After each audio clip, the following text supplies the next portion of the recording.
Hi there, Misfits. This is Kate. And this is Matt. Welcome to Horrorwood. Horrorwood.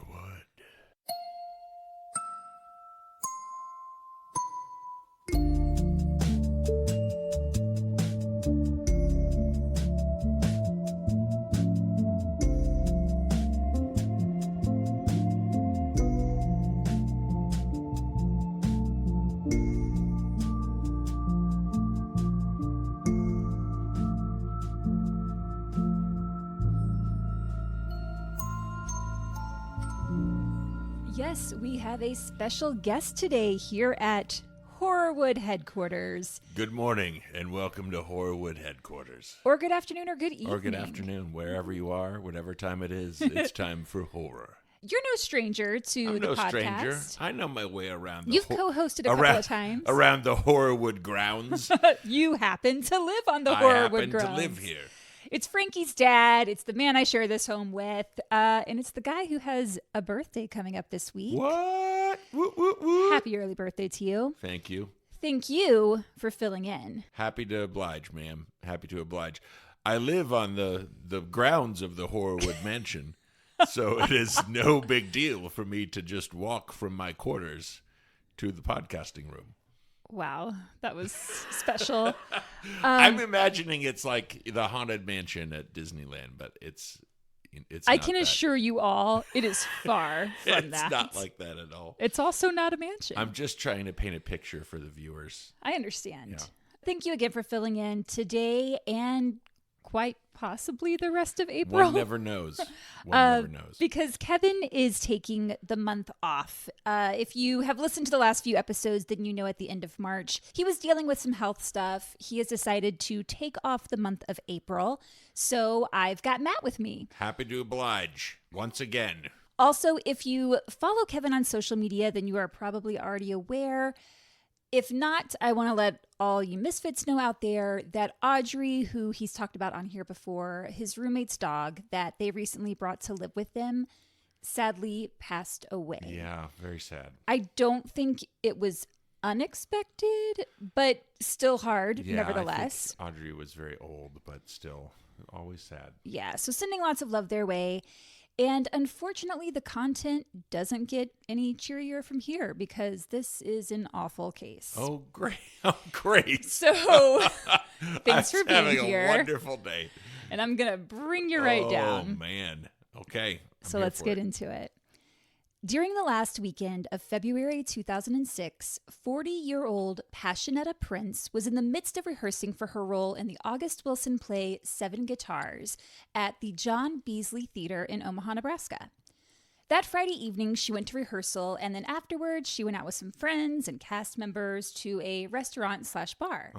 When the bar closed, the group moved on to a friend's house, and around 3:30, 3:45 a.m., Pasinetta left and went home. The following day, Saturday, Pasinetta's 13-year-old son Cameron left the house that afternoon to spend the night at a friend's.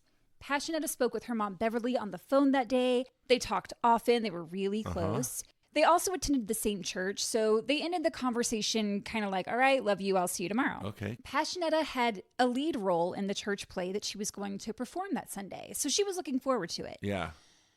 But she didn't show up for church the next morning. This obviously had her mom Beverly concerned. It wasn't like Pasinetta to skip church. Yeah. Beverly tried her daughter's cell phone. No answer. She tried her home phone. No answer. Ooh. So she just kept calling and calling. Beverly grew even more concerned when Pasinetta didn't show up to pick up Cameron from his sleepover. That's a big sign. Beverly said she had a feeling in her gut that something was very wrong. Yeah. It was not like her to just not pick up her son. So she calls her stepson and she's like, hey, I can't get in touch with Pasinetta. Can you pick me up and drive me over to her house? See if we can figure out what's going on. So he picks her up. They go over to Pasinetta's house in North Omaha. And there's Pasinetta's car right out front. Okay. But they could tell the house looked dark inside. They didn't see any lights on. Ooh, I don't like where this is going. The front door was locked, so they bang on the door. They're calling out, Pasinetta, Pasinetta. There's no answer. So they try the back door. It's also locked. They do the same thing. They bang on the door. They call her name. but she doesn't answer. So Beverly calls 911. On the call, she says, "I need a cruiser out here to my daughter's home. We can't get inside. We have not heard from her for over 24 hours, and I do suspect foul play." Oh.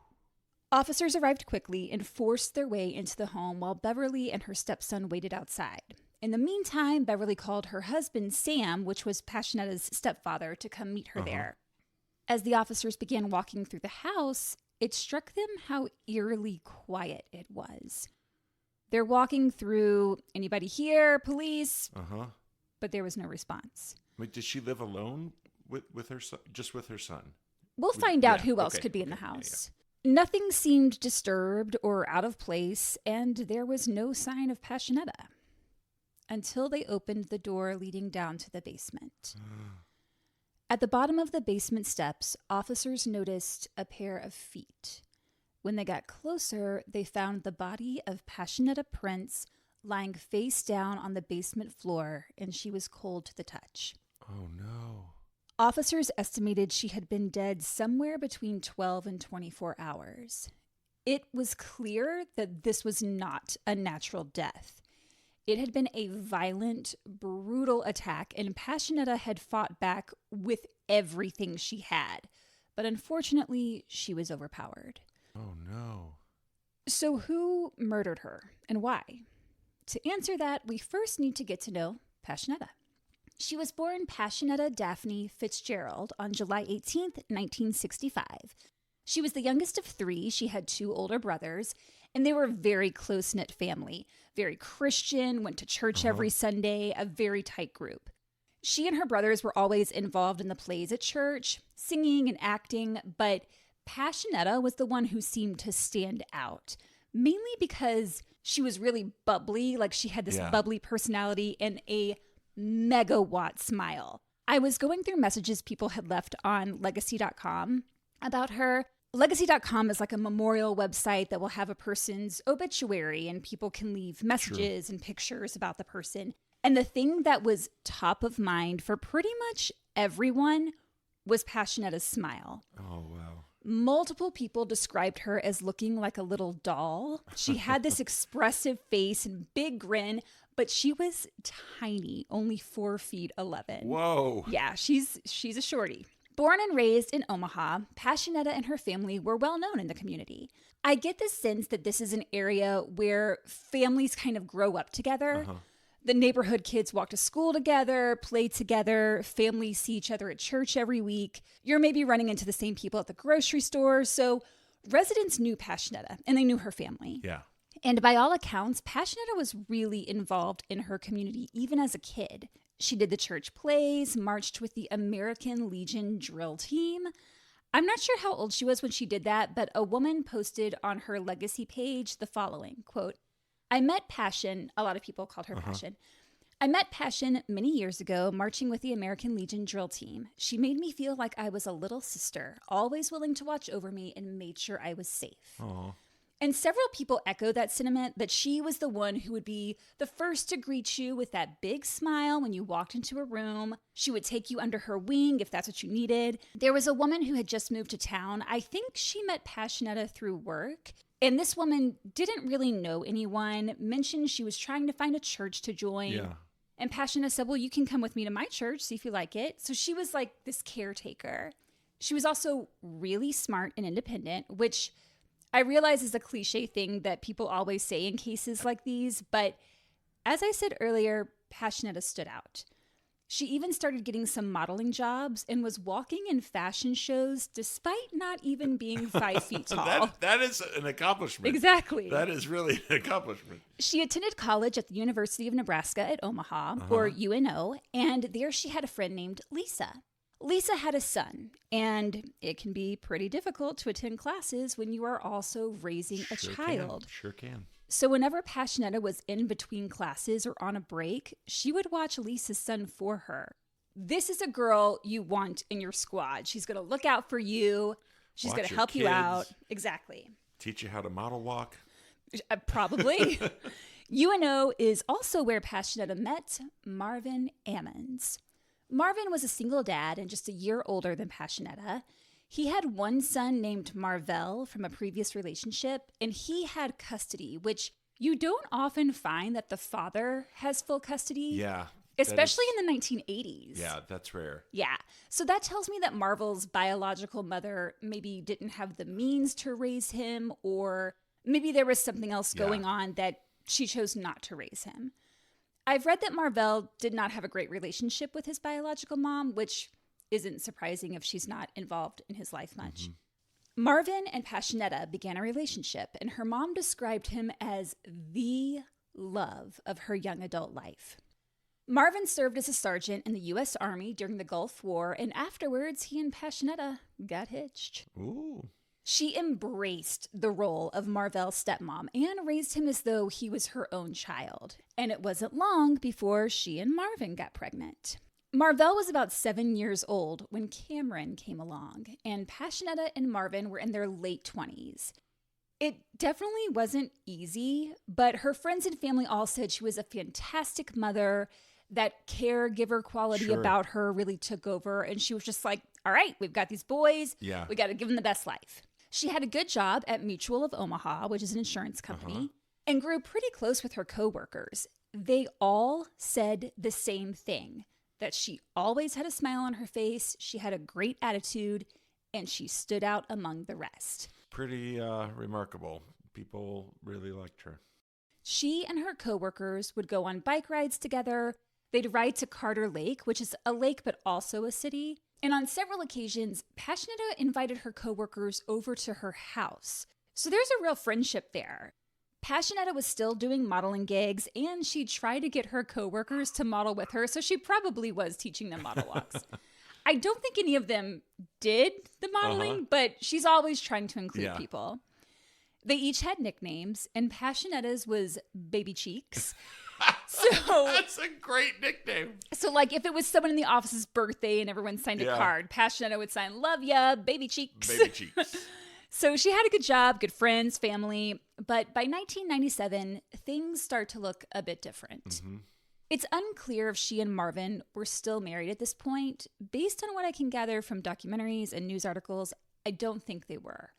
But it doesn't make what happens next any less tragic. In the early morning hours of October 26, 1997, Omaha began experiencing one of the worst snowstorms in the city's history. Oh, wow. A cold front and rain had moved into the area the day before, and meteorologists were forecasting approximately 3 inches of snow once the temperatures dropped. They were a little off, however, and Omaha got about a foot of snow. And this was a heavy, wet snow. Yeah. And since it was only October, the trees still had their leaves. So all that heavy, wet snow accumulated on these trees, and eventually the weight became too much. Limbs started to break off, some trees were completely uprooted, and as branches fell onto power lines, the power went out for an estimated 200,000 residents. Wow, that is a rare kind of storm. That's a lot of people without power. And they were not expecting this kind of devastation. Some were without power for up to 11 days. 85% of the city's trees were either damaged or destroyed, and the storm changed Omaha's landscape. Like, it was not going to look the same afterwards. A lot of roads were impassable, people had car trouble, and one of these people was Marvin Ammons. It was around 1 o'clock in the morning on October 26th when his car had reportedly broken down. White officer in training, Todd Sears, and his partner, white officer Troy Kister, were responding to the scene of an accident when they first observed Marvin, who is a black man, standing on the snow-covered street. He was speaking on his cell phone while his car was blocking the road. My guess is he was calling someone to let them know his car had broken down. The officers claimed that Marvin then approached the police cruiser and pulled what they thought was a gun from his belt. Police said Marvin refused to stop or drop his weapon. At this point, officer in training, Todd Sears, shot Marvin twice in the chest, killing him. No. That day happened to be Marvin's 33rd birthday. Marvin did have a gun in his possession registered in his name, but according to the newspaper, the Lincoln Journal-Star, the gun was in the car, not on his person. Another article stated it was still in the holster, in fact. So I'm not sure how he can be holding the gun while walking towards officers while simultaneously the gun is in his car. Oh, God. There is no evidence he pulled a gun or attempted to pull a gun on the officers. What he was holding was his cell phone. Todd Sears was indicted, but the judge dismissed it due to misconduct from an alternate jury member. This woman had gone to the scene, which jury members had been instructed not to do, and had made a bunch of comments like she was going to go to the press if Sears wasn't found guilty. So she is partly responsible for Ammon's family not getting justice. Don't do that kind of shit if you're on a jury. What? That is why. Wait, so she went by herself and then that disqualified. And started spreading all these comments that she was going to go to the media. And the fact is that she was an alternate above all else. But because of that one person, they threw out that indictment. A second grand jury was convened, but they cleared Sears of all charges, despite noting that, number one, the officers involved were not subjected to drug and alcohol testing after the shooting, which is policy. The Omaha Police Department was just like, nah, we're not going to do it. Number two, Marvin's cell phone was found in Todd Sears' police cruiser the day after the shooting, which to me indicates he was trying to hide it to strengthen his whole gun claim. And number three, Sears' cruiser was never impounded. I feel like if you're hiding evidence in your car, investigators might want to check out that car. Probably should hold on to that car for a bit. And unfortunately, this is before dash cams were mainstream, so no cameras, dash cam, CCTV, or otherwise, recorded the shooting. Of course. 6 years after murdering Marvin Ammons, Todd Sears retired from the police force at age 38, citing PTSD from the Marvin Ammons shooting, saying that the symptoms he suffered from prevented him from firing his gun if needed to enforce the law. He requested a disability pension, which he was awarded, $37,609 every year for the rest of his life. Oh, man. At the time of Marvin's death, he had 4 children, according to the newspaper, the Daily Nebraskan.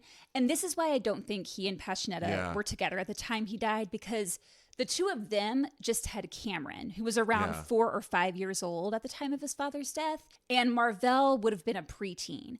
There's no mention that she had 2 more kids. Yeah. Pasinetta did remarry, this time to a man named Tim Prince, where her last name comes from. Pasinetta and Tim did not have any children together, and their marriage didn't last long. So at the age of 38, this would be around 2003, as a single woman and a single mother, Pasinetta decided it was time to shake things up a bit. She quit her job at Mutual of Omaha to pursue her real passion, acting. Obviously, theater is not going to pay the bills, so she opened up... What are you saying, Kate? What? Theater doesn't have any money? So she opened up her own daycare called Little Ladies and Gents, which she ran out of her home.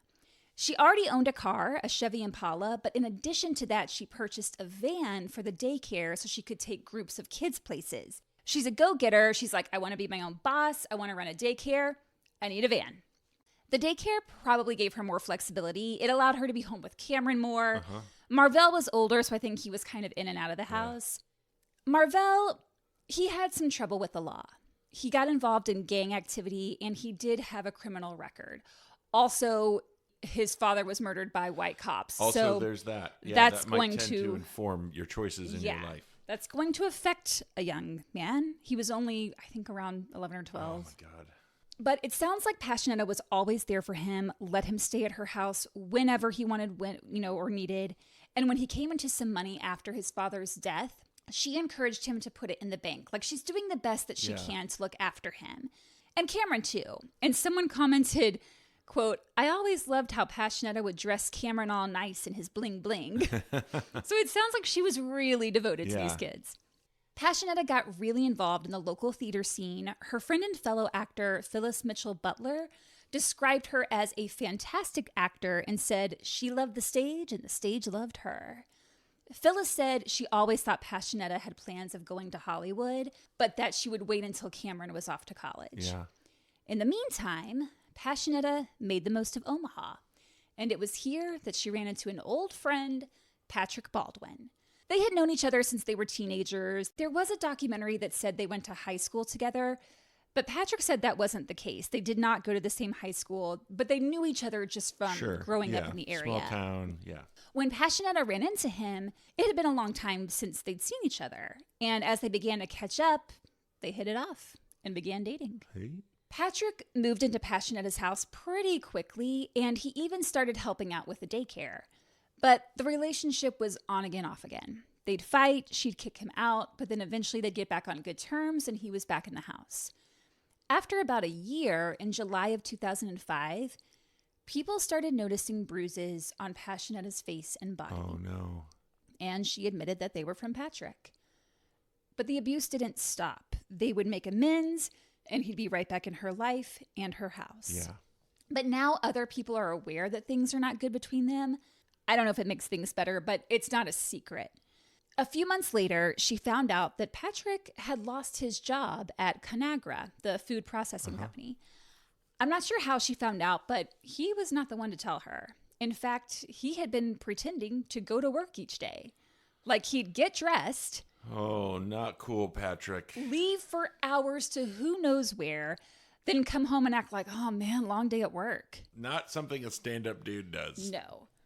Understandably, when Pasinetta found out he actually did not have a job, she was pissed.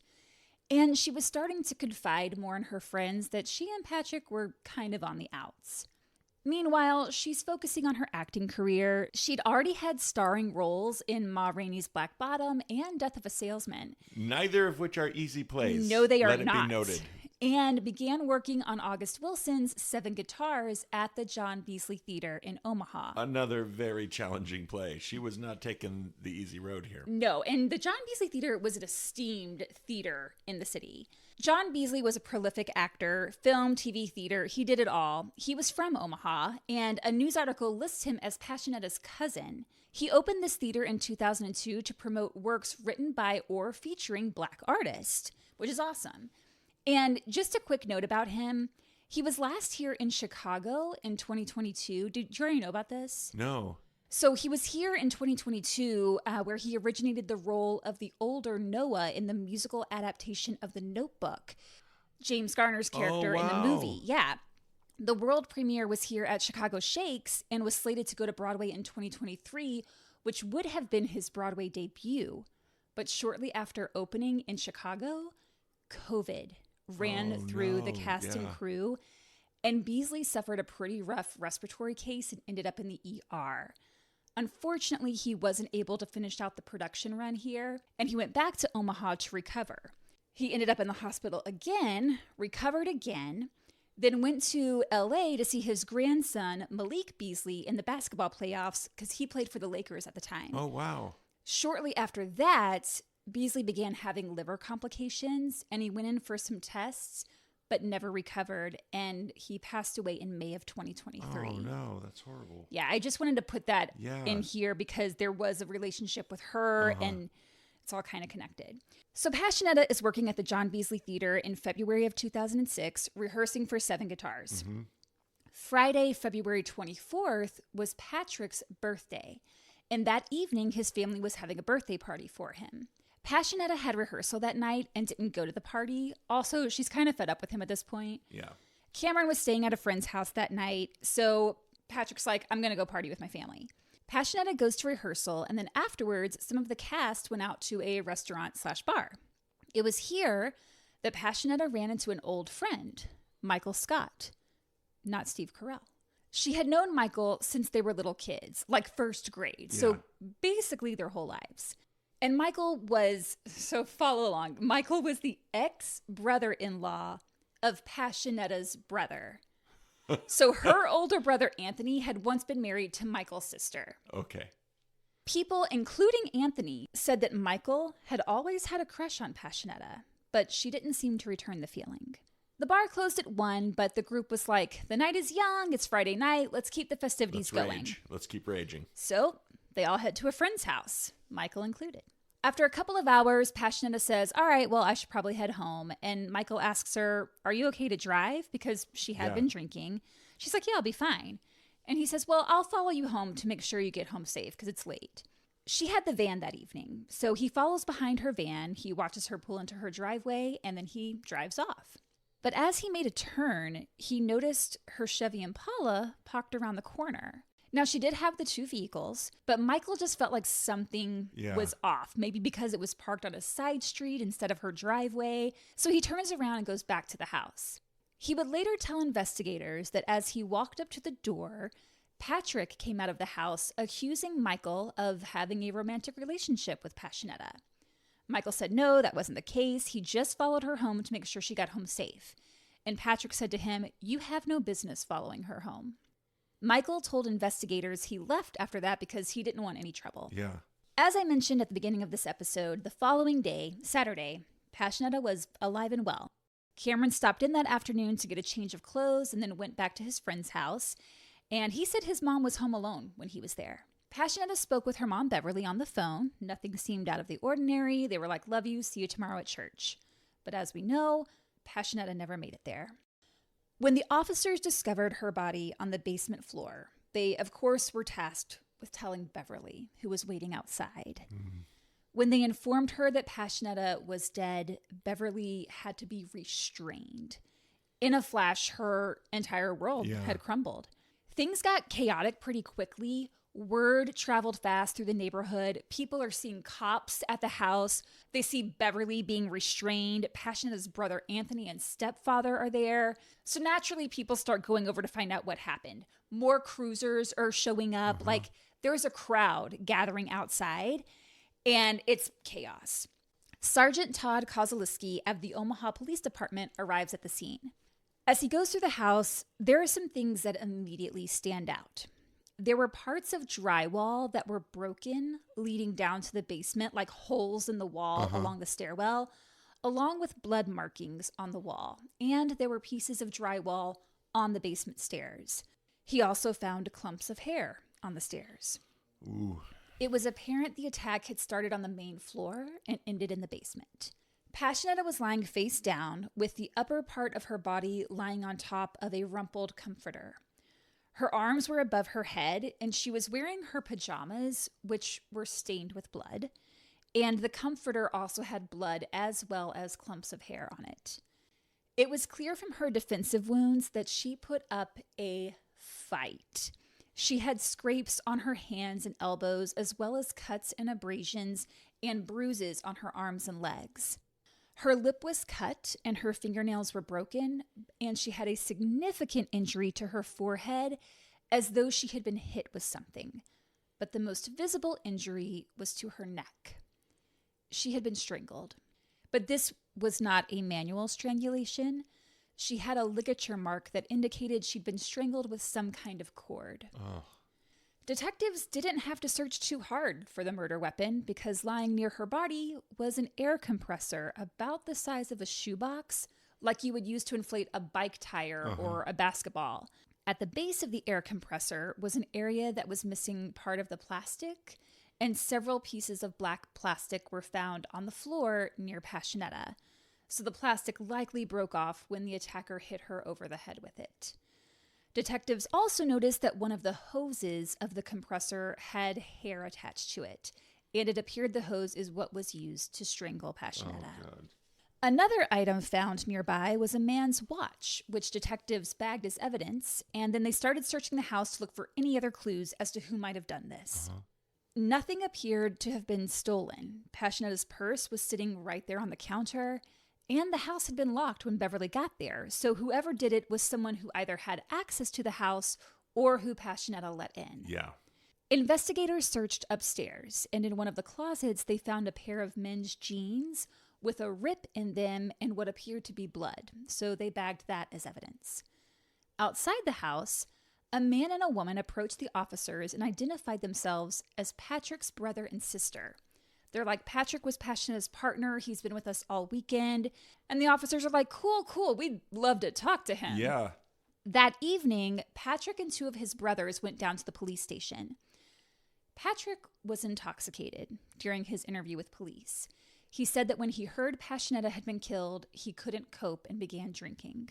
He was very emotional and upset during the interview. He told officers he had been with his family all weekend for birthday celebrations. Friday was his birthday, and then Saturday was another person's birthday. It was a big family weekend. Yeah. They asked him why he didn't show up at Pasinetta's house when he found out what happened. Like, your brother and sister showed up, where were you? And he said, I wanted to come, but my family advised against it in case Marvell was there. Marvell, Pasinetta's stepson. Patrick had beef with Marvell. It sounds like he didn't like some of the stuff Marvell was into, didn't like some of the people that he would bring into the house. He knew Marvell was part of a gang and said Marvell would walk around the house wearing a bulletproof vest, which made him uncomfortable, which, yeah, that would. Yeah. He was just like, I figured he would be at the house and I didn't want to run in with him. Marvell was not at the house.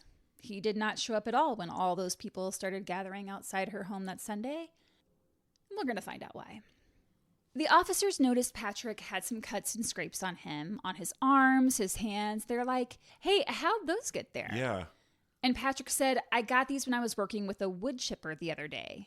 And the officers are like, mind if we take a picture of those? He's like, no, of course not. So they take their pictures. He's very cooperative. They asked if he would give a sample of DNA. He said, sure.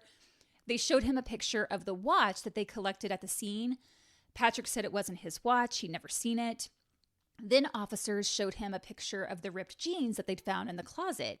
He said, yes, those are my jeans. I was wearing them while working on the garage door. He tells them the door had been broken. He was trying to fix it, but the door fell, tore his jeans, and scraped his leg. So he shows the officers the injury on his leg, and when they ask if anyone can corroborate the story, he says, yes, the neighbor, and he gives the neighbor's name. After talking with Patrick, they talk with his brothers. Each one confirmed that Patrick had been with the family all weekend at these birthday parties. Yeah. So there was nothing to hold him on. His alibi checked out. They contacted that neighbor who said, well, I wasn't there when the garage door fell, but I talked with him later that day and he mentioned he was in pain because the door had fallen while he was trying to fix it. So not a solid confirmation, but they had nothing else to go on. When officers interviewed Pasinetta's friends, they mentioned that Michael Scott, not Steve Carell, had followed her home. So they went to speak with him. And this is when he told them that Patrick had come out of the house that Friday night, accusing him of having a relationship with her. Michael said he left and went home, and that's where he stayed all weekend. The officers are like, cool, do you live with any roommates? Is there anyone that can verify your story? He says, nope, I live alone. So the officers are like, cool, can we get a swab of DNA? And he complied. They showed him a picture of the watch. He said it wasn't his. One person officers had not spoken with yet was Pasinetta's stepson, Marvell. Yep. And what Patrick had told them was true. Marvell was involved with a gang, and the police department knew of him. He did have a criminal record. So they start thinking, was this murder gang-related? Yeah. Did Marvell kill his stepmom? Like, where was he? Well, they got their answer pretty quickly. Marvell couldn't have been involved in Pasinetta's murder because he was in prison at the time on gun charges. Oh, snap. So they were able to rule him out pretty quickly. Yeah. So far, they're not getting any leads, and it's going to be a while before DNA results come in, so they're looking for any clues they can find. They search Pasinetta's phone records, and they notice one number that comes up unusually often. It didn't belong to her mom or Patrick. Turns out it belonged to her landlord. Pasinetta's house was a rental property, and Sergeant Kozelichki is thinking, this is an abnormal amount of communication between a tenant and a landlord. Like, why are there so many calls from him on these phone records? So he decides to have a little chat with the landlord. He meets him down at a local restaurant and immediately asks, what is your relationship to Pasinetta? The landlord tells Kozelichki that he and Pasinetta have been having a secret relationship for a long time, like years. Whoa. Kozelichki asked, well, how did you feel about her seeing Patrick? And the landlord said, I was fine with it. They had an understanding that this was just about sex. He had a long-term girlfriend that he had no intention of leaving, and he said what he had with Pasinetta was purely physical. They would meet up at a hotel maybe 4 times a year. So Kozelichki asked, well, when was the last time you saw her? He said Valentine's Day. They met up at a hotel, had sex, and then went their separate ways. He willingly gave officers a DNA sample as well as names of people he had hung out with that weekend that she was murdered. During Pasinetta's autopsy, the medical examiner took scrapings from underneath her fingernails and sent them for DNA analysis. Because if she scratched her attacker, which it seems she did, his DNA is going to be under there. Pasinetta's death affected the entire community because she was such an active member of it and such a positive energy. Sure. The church was shocked. The theater community was devastated. And her family and friends were destroyed. And Cameron, now both his parents have been murdered. And Marvell, his dad, has been murdered. And his stepmom now too. So there are no winners here. Beverly said that at the funeral, the sanctuary was packed wall to wall with people. The hallways were packed with people that couldn't get a place inside the sanctuary. And the foyer was packed with people who couldn't get far enough into the hallways. Wow. It was like all of Omaha had shown up. Finally, on September 11th of 2007, a full year and a half after Pasinetta was murdered, the DNA and blood analysis results came in. They had tested several blood spots on Pasinetta's shirt, and it all came back to her DNA, and no one else's was found on it. What? The blood on Patrick's ripped jeans all came back to Patrick. And they weren't able to get any DNA off the watch. The air compressor had both Pasinetta and Patrick's DNA, but that wasn't solid evidence because they had both been living there. Yeah. So it wouldn't be uncommon for both of their DNA to be on it. But on the scrapings from underneath her fingernails, there were 4 DNA profiles. Hers, Patrick's, her 13-year-old son Cameron's, and 1 unidentified profile. So officers are thinking this is either Michael or the landlord. Like, it's got to be one of them. Neither were a match. What? So Michael and the landlord are both cleared. Cameron was at a friend's house that night, and Patrick had a pretty solid alibi. Unfortunately, officers didn't have any other leads or new evidence, and the case went cold. Weeks turned into months. New cases came up that pulled detectives' attention, and Pasinetta's case kind of got put on the back burner. But then in 2008, the Omaha Police Department created a cold case department. I'm surprised they didn't have one before. Yeah. Lieutenant Ken Kanger was brought in to head it up, and Sergeant Kozelichki was brought in as well. Kozelichki had never forgotten about Pasinetta. He wanted more than anything to get this case solved. The newly created cold case department came with more resources, more funding, and it meant that investigators could do further testing on the evidence they already had. Here we go. Here we go. Kozelichki and Kanger brought in a DNA analyst to take a look at Pasinetta's pajama top. Let's get somebody in here who knows something about something. She That's what she I'm saying definitely right knows. now. Let's do this. This analyst definitely knew something about DNA. Initially, investigators thought that her shirt was too saturated with her blood to be able to identify another DNA profile on it. So they hadn't been too surprised when it all came back with just her DNA.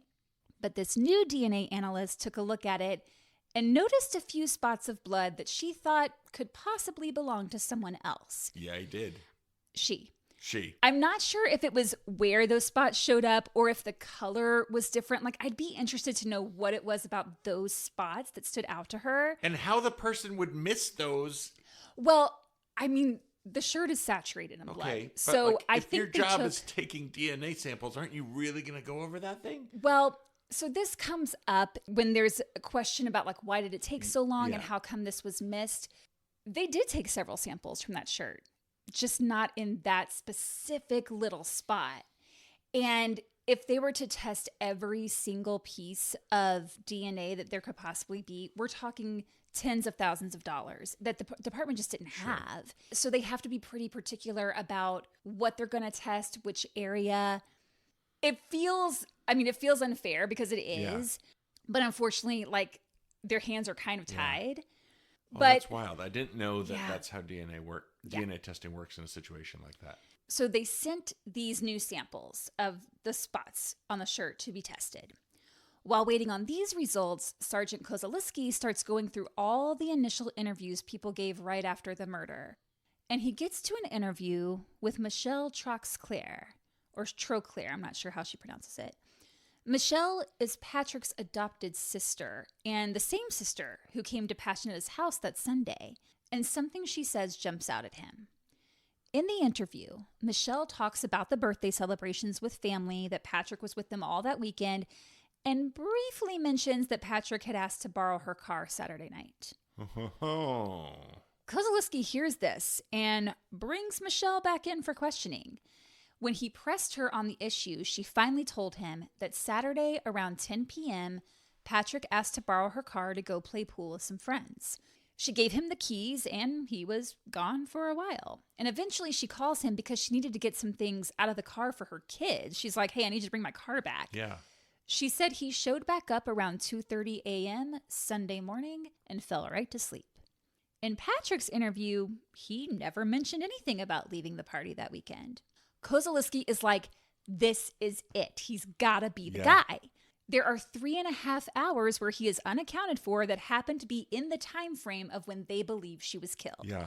So in addition to retesting Passinetta's shirt, he turns to the only other piece of physical evidence they have, which is Patrick's jeans. This time, when the results came back, they found Patrick's blood on the inside of the tear on those jeans and Passinetta's blood on the outside. Boom. And those additional spots they tested on Passinetta's shirt came back a match for Patrick's DNA. Here we go. And one thing that had always weighed on Sergeant Kozelichki was Passinetta's phone records. Because on the weekend of her murder, that Friday evening when she had gone out with friends after rehearsal, Patrick had called her 19 times within a 1-hour period. Oh, damn. But Saturday, he didn't call her at all. Kozelichki was like, why no calls to her on Saturday? Kozelichki had also learned that just a couple of days before her murder, Pasinetta had told Patrick it was over between them. So there was motive. In 2009, Patrick Bauldwin was arrested for the murder of Pasinetta Prince, and when he was brought in, he asked to speak with Kozelichki. I found a recording of this conversation online, which I'm gonna link. Legally, I can't actually play it for you because there's just, you have to be careful about things like that. But I encourage you to go and listen to it. It's about 2 hours and 20 minutes long. Whoa. And it is just Patrick talking away. And Kozelichki does an excellent job of just letting him talk himself deeper and deeper. The thing is, some of what he says is true. Like he talks about Marvell's gang activity, which police had confirmed, so we know that's true. And when I started listening to it, I will say, like, at first I was like, well, maybe it's not him. He gives a lot of details about their day on that Friday. He helped her with the daycare. Parents picked up the kids between 4 and 6. He had a water fight with the kids in the driveway, yada, yada, yada. And this whole time, Kozelichki isn't really saying anything. He's just letting Patrick talk, and then he'll just respond with, okay. But then Kozelichki goes in and confronts Patrick with the fact that Pasinetta ended the relationship a couple of days prior. Patrick's like, oh, we were always getting into arguments. This time was no different. Like, she kicked me out before, but we always got back together. And Kozelichki mentions the cuts and scrapes that Patrick had when he came in for his initial interview. And Patrick's like, yeah, from the garage door. And Kozelichki said, no, that was for the injury on your leg. What about the wood chipper? Ooh. Patrick didn't even remember this. He's like, oh, yeah, I just said that because I was nervous and I wanted to get out of there. Kozelichki says, we found your jeans in the house with that tear in them. And this is weird because it's like Patrick forgot that they already had the jeans. Yeah. Again, this is 3 years after he has murdered her. And he says, oh, I don't believe that because if you found those jeans in the house, I'd already be in jail. And Kozelichki's like, oh, why is that? So Patrick realizes he's digging himself deeper. He maintains his innocence through the entire thing, but talks extensively about how Pasinetta was the one who would physically abuse him, not the other way around. Remember, she's 4'11". Yeah. He is much bigger than her. He says she smoked weed all the time. She was always drunk. She spent money they didn't have. Again, it's her 2 vehicles. It's her house. It's her daycare business. Patrick's the one putting on a suit and pretending to go to ConAgra. Exactly. And then at one point, he says, we woke up that Saturday. She had a migraine. Then randomly he says, I've had some fine women in my life, all who are still alive. Okay. How did we go from she had a migraine to the other women in your life you just haven't killed yet? It is a stream of consciousness, and the more he talks, the guiltier he seems. His trial began on August 31st, 2010, and 2 weeks later, on September 14th, he was found guilty of second-degree murder. They were going for first degree, but as the attorneys said in the case, it's hard to convince a jury it's first degree when the method is strangulation. That drives me crazy because it takes a long time to strangle someone for them to die. So there's plenty of time in there to stop what you're doing. Yeah. And if you start to do that, you know where that is going to lead. So there's your premeditation. But okay, whatever. Patrick's lawyer filed for appeal in 2012, stating that his Miranda rights were violated and that investigators continued questioning him even after he said he didn't want to talk. But the appeal was denied. And you can hear it in the conversation that I'm going to post that I mentioned a few minutes ago. He went to the officers asking to talk to them. And at one point he says, I've given you all I'm going to give you. But then he keeps on talking. Patrick Bauldwin was sentenced to life without the possibility of parole. Good. And to this day, he maintains his innocence. As for the watch, I think it was Patrick's, and I think it fell off in the attack. Yeah. He can say it wasn't his, but he also says he didn't kill Pasinetta, and the physical evidence proves he did. As for the unidentified DNA underneath her fingernails, I think it was probably from a kid at the daycare. That makes sense. If she picked up a kid or was holding a kid, because the DNA belongs to someone who is not in the system. Yeah. I really think it was a kid. Don't know because they haven't been able to identify it. But sense. Also, Patrick's whole "the garage door fell on me, ask my neighbor" excuse, none of that holds up because the neighbor said, I wasn't there. I never saw it. But he said, Patrick did call me later and kept on complaining about how much pain he was in from the door and how he'd ripped his jeans.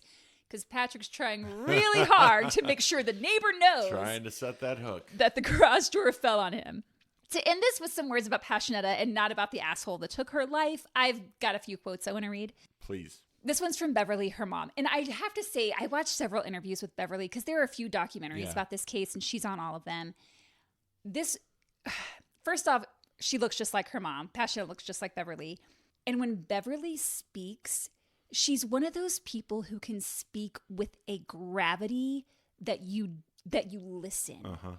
And you don't interrupt because you're hanging on her words. Mm-hmm. I love listening to this woman speak. So she said, I can be in the kitchen fixing something, dinner. Sometimes I'll think about her. Don't put too much salt in it, Mom. Just little small things like that. There's so many people's lives that she touched. We all lost. And this is from a mom whose kid was in her daycare. Uh-huh. Passion was a wonderful woman. I am very blessed for everything that she did for my son and I. When I was working 12-hour days, she was there keeping my son. She did a lot for him due to me being a single parent. I appreciate everything, Passion. You will be greatly missed. And then this is from a kid. I want to thank Miss Passion for taking care of my little brother, Edwin.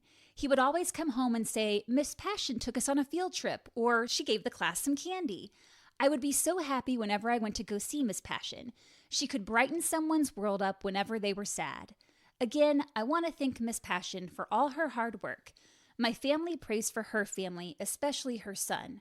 I knew her son Cameron from the Boys and Girls Club. He's fun to hang around with too. I will never forget a wonderful, bright, smart woman. Well, that is a much nicer tribute. Yes. And that's the thing, like, the only person who had any negative thing to say about her was Patrick. Everyone else, she was a light. So that is the case of Pasinetta Prince. You can leave your comments on Instagram, Facebook, YouTube, or Spotify at Horrorwood Podcast. Or you can send us an email at horrorwoodpodcast@gmail.com. Or if you're feeling generous, you can pop on over to Patreon at patreon.com/Horrorwood Podcast. All right. Pardon. I got in trouble for saying / earlier. You were not in trouble. I'm not in trouble. But okay, if let's you have pause. a backslash, you should say backslash. I simply said, oh, people don't usually say /. They should, because there's multiple slashes. And that's all I said. There's multiple slashes you could choose from. This one is a / Horror Podcast. Sign up, get your money. As a person who knows about the Patreon happenings, you want to be a Patreon of this podcast. You get gifts. You get a Valentine. You do get a Valentine. You get special shout outs. You do get that. You get special attention. That's true. You should be a Patreon. I'm biased, but patreon.com / Horrorwood Podcast. We also just added a new category or new tier. You can actually pay for your entire year up front, and you get a 20% discount that way if you do 20%? So, wow. So yeah, that might be an option for some people if they want to just go ahead and not have to think about it every month. They just boop. Don't think about it. Just do it. 20% off. Boom. Matt, thank you so much for sitting in today. It's my pleasure. It's my pleasure. And maybe I had too much fun at the end. You know what? We all need a little bit of fun after that. We need a little bit of fun. We need a little fun. Now we're going to have our neighbors up for dinner. Yeah. Matt is making a brisket and mac and cheese. Yep. So we're going to go work on that. I'm going to start editing this. Okay, great. All right. Bye. Goodbye. Don't do murder.